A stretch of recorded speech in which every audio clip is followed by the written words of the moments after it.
एक कॉलेज में happy married life के ऊपर एक वर्कशॉप हो रही थी जिसमें कुछ शादीशुदा कपल हिस्सा ले रहे थे। जिस समय प्रोफेसर मंच पर आते हैं तो वो नोट करते हैं कि सभी पति पत्नी आपस में शादी पर जोक कर रहे होते हैं और हंस रहे होते हैं।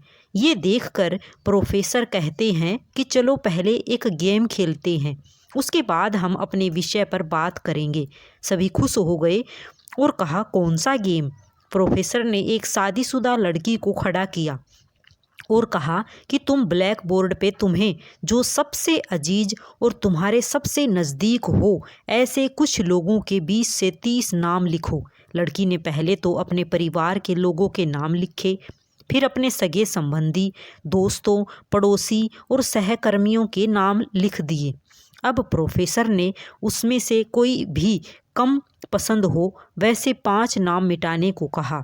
लड़की ने अपने सहकर्मियों के नाम मिटा दिए। फिर प्रोफेसर ने और 5 नाम मिटाने को कहा। लड़की ने थोड़ा सोच के अपने पड़ोसियों के नाम मिटा दिए। अब प्रोफेसर ने और 10 नाम मिटाने को कहा। लड़की ने अपने सगे संबंधी और दोस्तों के नाम मिटा दिए। अब बोर्ड पर सिर्फ 4 नाम बचे थे, जो उसके मम्मी पापा, पति और बच्चे का नाम था। अब प्रोफेसर ने कहा, इसमें से और 2 नाम मिटा दो। लड़की असमंजस में पड़ गई। बहुत सोचने के बाद बहुत दुखी होते हुए उसने अपने मम्मी पापा का नाम मिटा दिया। सभी लोग स्तब्ध और शांत थे, क्योंकि वो जानते थे कि ये गेम सिर्फ वो लड़की ही नहीं खेल रही थी, उनके दिमागों में भी यही सब चल रहा था। अब सिर्फ 2 ही नाम बचे थे, पति और बेटे का। प्रोफेसर ने कहा, और एक नाम मिटा दो। लड़की अब सहमी सी रह गई। बहुत सोचने के बाद रोते हुए अपने बेटे का नाम काट दिया। प्रोफेसर ने अब उस लड़की को कहा, तुम अपनी जगह पर जाके बैठ जाओ, और सभी की तरफ गौर से देखा और पूछा, क्या कोई बता सकता है कि ऐसा क्यों हुआ कि सिर्फ पति का ही नाम बोर्ड पर रह गया? कोई जवाब नहीं दे पाया। सभी मुंह लटका के बैठे थे। प्रोफेसर ने फिर उस लड़की को खड़ा किया और कहा, ऐसा क्यों? जिसने तुम्हें जन्म दिया और पाल पोस के इतना बड़ा किया, उनका नाम तुमने मिटा दिया। और तुमने अपनी कोख से जिस बच्चे को जन्म दिया उसका भी नाम तुमने मिटा दिया।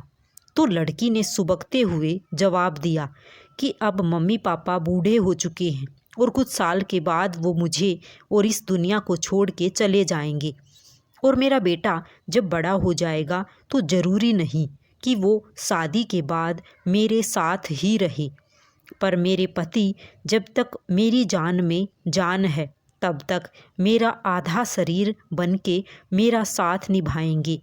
इसलिए मेरे लिए सबसे अजीज मेरे पति हैं। प्रोफेसर और बाकी स्टूडेंट ने तालियों की गूंज से लड़की को सलामी दी। प्रोफेसर ने कहा, तुमने बिल्कुल सही कहा कि तुम और सभी के बिना रह सकती हो, पर अपने आधे अंग अर्थात अपने पति के बिना नहीं रह सकती हो। तो आप सभी सज्जनों और देवियों ध्यान दें कि मजाक मस्ती तक तो ठीक है, पर हर इंसान का अपना जीवन साथी ही उसको सब लोगों से ज़्यादा अजीज होता है। यह बात कभी मत भूलना। राधे राधे सभी को। जय श्री कृष्णा।